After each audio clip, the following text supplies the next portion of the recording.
السلام علیکم۔ قرآن ترجمہ سورہ القیامہ آیات 1 تا 40، سورہ الدہر آیات 1 تا 31۔ اعوذ باللہ من الشیطان الرجیم، بسم اللہ الرحمن الرحیم۔ شروع اللہ کے نام سے جو بڑا مہربان نہایت رحم کرنے والا ہے۔ نہیں قسم کھاتا ہوں میں روز قیامت کی، اور نہیں قسم کھاتا ہوں میں ملامت کرنے والے نفس کی۔ کیا سمجھ رکھا ہے انسان نے کہ ہرگز نہیں جمع کر سکیں گے ہم اس کی ہڈیوں کو؟ کیوں نہیں، ہم تو قادر ہیں اس پر بھی کہ ٹھیک ٹھیک بنا دیں اس کی انگلیوں کے پور پور کو۔ مگر چاہتا ہے انسان کے بداعمالیاں کرتا رہے آئندہ بھی۔ پوچھتا ہے کہ کب آئے گا قیامت کا دن، سو جب چندھیا جائیں گی آنکھیں اور گہنایا جائے گا چاند، اور ملا کر ایک کر دیے جائیں گے سورج اور چاند۔ کہے گا انسان اس دن، ہے کوئی جائے پناہ؟ ہرگز نہیں، نہیں ہے کوئی جائے پناہ۔ اپنے رب کے سامنے ہی اس دن ٹھہرنا ہوگا۔ بتا دیا جائے گا انسان کو اس دن اس کا اگلا پچھلا کیا کرایا، بلکہ انسان خود ہی اپنے آپ کو خوب جانتا ہے۔ اگرچہ کتنی ہی پیش کرے معذرتیں، نہ حرکت دو اس کے لیے اپنی زبان کو، تاکہ جلدی یاد کر لو تم اسے۔ یقیناً ہمارے ذمہ ہے اس کو جمع کرنا اور پڑھوانا، لہٰذا جب ہم اسے پڑھ رہے ہوں تو غور سے سنتے رہو اس کی قرأت کو، پھر یقیناً ہمارے ہی ذمہ ہے اس کا مطلب سمجھا دینا بھی۔ ہرگز نہیں، اصل بات یہ ہے کہ تم لوگ محبت رکھتے ہو دنیا سے اور چھوڑ دیتے ہو آخرت کو۔ کچھ چہرے ہوں گے اس دن تر و تازہ، اپنے رب کی طرف دیکھ رہے ہوں گے، اور کچھ چہرے ہوں گے اس دن اداس، سمجھ رہے ہوں گے کہ ہوگا ان کے ساتھ کمر توڑ برتاؤ۔ ہرگز نہیں، جب پہنچ جائے گی حلق میں اور کہا جائے گا ہے کوئی جھاڑ پھونک کرنے والا، اور سمجھ لے گا وہ کہ یہ وقت ہے جدائی کا، اور جڑ جائے گی پنڈلی سے اپنے رب کی طرف اس دن روانگی ہوگی۔ اس سب کے باوجود نہ لایا ایمان وہ، اور نہ نماز پڑھی اس نے، بلکہ جھٹلایا اور منہ پھیر لیا، پھر چل دیا اپنے گھر والوں کی طرف اکڑتا ہوا۔ افسوس ہے تجھ پر، پھر افسوس ہے، پھر افسوس ہے تجھ پر، پھر افسوس ہے۔ کیا سمجھ رکھا ہے انسان نے کہ اسے چھوڑ دیا جائے گا بلا حساب کتاب؟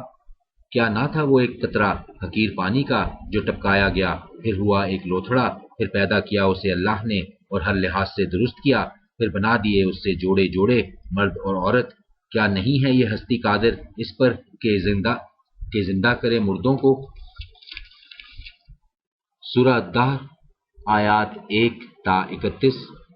اعوذ باللہ من الشیطان الرجیم، بسم اللہ الرحمن الرحیم۔ شروع اللہ کے نام سے جو بڑا مہربان نہایت رحم کرنے والا ہے۔ کیا گزرا ہے انسان پر ایک ایسا وقت زمانے کا کہ نہ تھا وہ کوئی قابل ذکر چیز؟ بے شک ہم نے پیدا کیا ہے انسان کو ایک مخلوط نطفہ سے، تاکہ امتحان لیں اس کا، اسی لیے بنایا ہے ہم نے اسے سننے والا، دیکھنے والا۔ ہم نے دکھا دیا ہے اسے راستہ، اب چاہے شکر کرنے والا یا کفر کرنے والا۔ یقیناً ہم نے مہیا کر رکھی ہیں کافروں کے لیے زنجیریں، توق اور بھڑکتی ہوئی آگ۔ یقیناً نیک لوگ پئیں گے شراب کے جام جن میں آمیزش ہوگی کافور کی۔ یہ ایک چشمہ ہے کہ پئیں گے اس میں سے اللہ کے بندے، اور شاخیں نکال لیں گے اس میں سے جس طرح نکالنا چاہیں گے۔ جو پوری کیا کرتے تھے اپنی نظر اور ڈرتے تھے اس دن سے جس کی مصیبت ہر طرف پھیلی ہوئی ہوگی، اور کھلایا کرتے تھے کھانا اللہ کی محبت میں مسکین کو، یتیم کو اور قیدی کو، کہ بس کھلا رہے ہیں ہم تم کو اللہ کی خاطر، نہیں چاہتے ہم تم سے کوئی بدلہ اور نہ شکریہ۔ بلا شبہ ہمیں ڈر ہے اپنے رب سے اس دن کا جو سخت مصیبت کا اور انتہائی طویل ہوگا۔ سو بچا لے گا ان کو اللہ اس دن کے شر سے، اور عنایت فرمائے گا انہیں تر و تازگی اور سرور، اور عطا کرے گا انہیں بدلے میں اس صبر کے جو انہوں نے کیا، جنت اور ریشمی لباس۔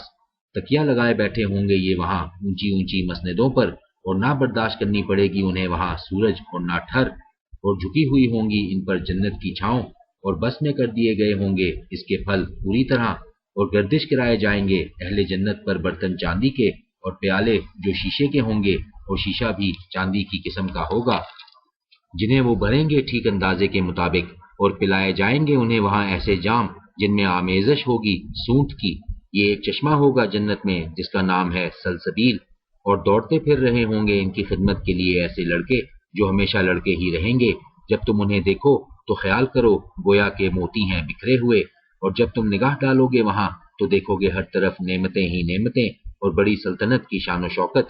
ہوں گے ان کے اوپر کے کپڑے باریک ریشم کے جو سبز رنگ کے ہوں گے اور چمکدار، اور پہنائے جائیں گے انہیں کنگن چاندی کے، اور پلائے گا انہیں ان کا رب نہایت پاکیزہ شراب۔ بلا شبہ یہ ہے تمہاری ہی جزا اور تھی تمہاری کارگزاری قابل قدر۔ یقیناً ہم نے ہی نازل کیا ہے تم پر قرآن تھوڑا تھوڑا کر کے، لہٰذا تم جمے رہے اپنے رب کے حکم پر، اور نہ مانو بات ان میں سے کسی بد عمل کی یا ناشکرے کی، اور ذکر کرتے رہو اپنے رب کے نام کا صبح و شام، اور رات کو بھی سجدہ کرو اس کے حضور، اور تسبیح کرتے رہو اس کی رات میں دیر تک۔ یقیناً یہ لوگ محبت رکھتے ہیں جلدی حاصل ہو جانے والی دنیا سے، اور نظر انداز کیے دے رہے ہیں اپنے پیچھے ایک بھاری دن کو۔ ہم ہی نے پیدا کیا ہے ان کو اور مضبوط کیے ہیں ان کے جوڑ بند، اور جب چاہیں گے ہم بدل دیں گے ان کی شکلوں کو جس طرح بدلنا چاہیں گے۔ یقیناً یہ ایک نصیحت ہے، پس جو شخص چاہے بنا لے اپنے رب کی طرف جانے کا راستہ، اور تم چاہ بھی نہیں سکتے مگر یہ کہ چاہے اللہ۔ یقیناً اللہ ہے سب کچھ جاننے والا، بڑی حکمت والا۔ داخل فرماتا ہے جسے چاہے اپنی رحمت میں، اور رہے ظالم تیار کر رکھا ہے اللہ نے ان کے لیے دردناک عذاب۔